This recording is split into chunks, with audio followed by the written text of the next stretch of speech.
వందనం కార్యక్రమానికి విచేసినటువంటి మన ప్రియతమ ముఖ్యమంత్రి వర్యులు శ్రీ వైఎస్ జగన్మోహన్ రెడ్డి గారికి, వేదికను అలంకరించినటువంటి పెద్దలకు మరియు విచేసినటువంటి మీ అందరికీ నా హృదయపూర్వక స్వాగతం తెలియజేసుకుంటూ, అన్నా మీరు ముఖ్యమంత్రిగా అయిన తరువాత దాదాపు 2,55,000 పైచిలుకు వాలంటీర్లను గుర్తించి మన రాష్ట్ర ప్రజలకు వారి ద్వారా మీరు అందిస్తున్నటువంటి సేవలు ప్రపంచానికే ఆదర్శమన్నా.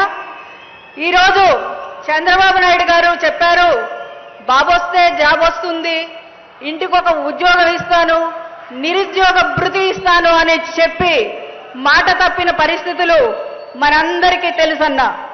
మీరు ఈ వాలంటీర్ వ్యవస్థ తీసుకువచ్చినప్పుడు వాళ్ళు మాట్లాడినటువంటి అవాకులు చవాకులు కూడా రాష్ట్రమంతా చూశారు.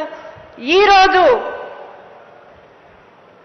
తెగిడిన నోటితోనే పొగడ్తలు కురిపించేటువంటి పరిస్థితికి వాలంటీర్ వ్యవస్థను మీరు తీసుకువచ్చారు.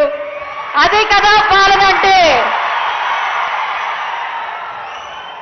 వాలంటీర్స్ ను నియమించినప్పుడు వాళ్ళని ఇంటి దగ్గరికి రానివ్వడానికే చాలా మంది సందేహపడితే, ఈరోజు వాలంటీర్ అంటే మా ఇంటి అమ్మాయి, మా ఇంటి అబ్బాయి సూర్యుడైనా పొద్దున్నే వస్తున్నాడో లేదో కానీ ఫస్ట్ తారీఖు కల్లా తెల్లవారుజామునే వాలంటీర్ వచ్చి మా ఇంటి తలుపు తట్టి ఈరోజు పెన్షన్ ఇస్తున్నారు అంటే అది కేవలం మీదయే అన్నా.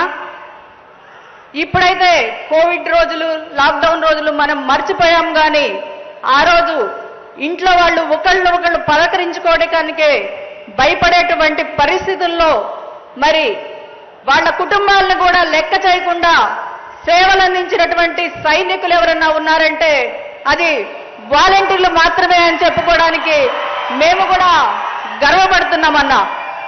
ఇంకా చెప్పాలి అంటే ఈరోజు ఎవరన్నా పెద్దవాళ్ళకి బాగోకపోతే తల్లిదండ్రులు బిడ్డలకైనా ఫోన్ చేస్తున్నారో లేదో కానీ ఈరోజు వాలంటీర్కి ఫోన్ చేసి, అమ్మా మా పెన్షన్ ఏమన్నా ముందు ఇవ్వగలుగుతావా అంటే ఒక వాలంటీరు 2 కిలోమీటర్లు వెళ్ళి ఆ 3,000 తనయ్య అందించినటువంటి చరిత్ర కూడా ఈరోజు మన ఆంధ్ర రాష్ట్ర వాలంటీర్లకు ఉందని చెప్పుకోవడానికి చాలా గర్వంగా ఉందన్నా. మీరు ఇస్తున్నటువంటి, ఇంకా చెప్పాలి అంటే ఒక వాలంటీర్ని స్టేట్ కార్పొరేషన్ చైర్మన్ గా చేసినటువంటి ఘనత కూడా అది మీకే దక్కుతుందని చెప్పుకోవడానికి గర్వపడుతున్నామన్నా. మరి మీరు వాళ్ళ సేవలను ఇతోధికంగా పెంపొందించే విధంగా మీరు ఇస్తున్నటువంటి ఈ అవార్డులు వాళ్లకు ప్రోత్సాహకాలు ఒక మెడిసిన్ లాగా పనిచేస్తాయని చెప్పడానికి కూడా ఏమాత్రం సందేహం లేదని తెలియజేసుకుంటానన్నా. ఇంకొకటన్నా, మన దేశం హరిత విప్లవం చూసింది, నీలి విప్లవం చూసింది, శ్వేత విప్లవం కూడా చూసింది. కానీ మన రాష్ట్రానికి ఉద్యోగ విప్లవం తెచ్చినటువంటి వ్యక్తి ఎవరన్నా ఉన్నారంటే అది మీరేనన్నా. ఒకే నోటిఫికేషన్తో 1,35,000 సచివాలయటువంటి సిబ్బందిని మీరు కులం చూడలేదు, మతం చూడలేదు, ప్రాంతం చూడలేదు, పార్టీలు చూడలేదు, పారదర్శకంగా ఉద్యోగాలు ఇచ్చినటువంటి ఘనత ఏదైనా ఉందంటే అది కేవలం మీకే చెల్లుతుందన్నా.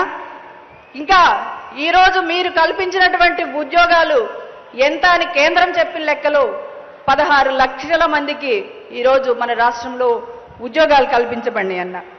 ఈరోజు మరి రాజధాని ప్రాంతం అన్న గతంలో 1,000 రూపాయలు ఇచ్చారు.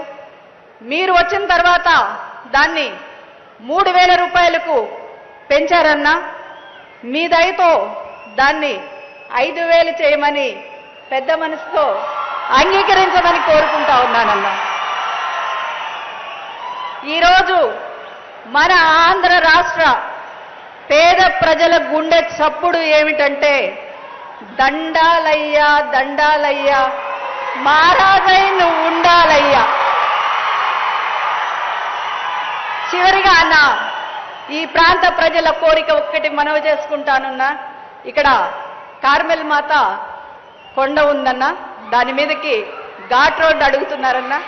మీ దయతో మళ్ళీ మిమ్మల్ని ముఖ్యమంత్రిగా చేసుకొని మేము ఆ కోరిక తీర్చుకోవాలని కోరుకుంటూ ధన్యవాదాలు. Thank you so much madam. ఇప్పుడు వాలంటీర్ల ముఖాముఖి. ముందుగా మహిళా వాలంటీర్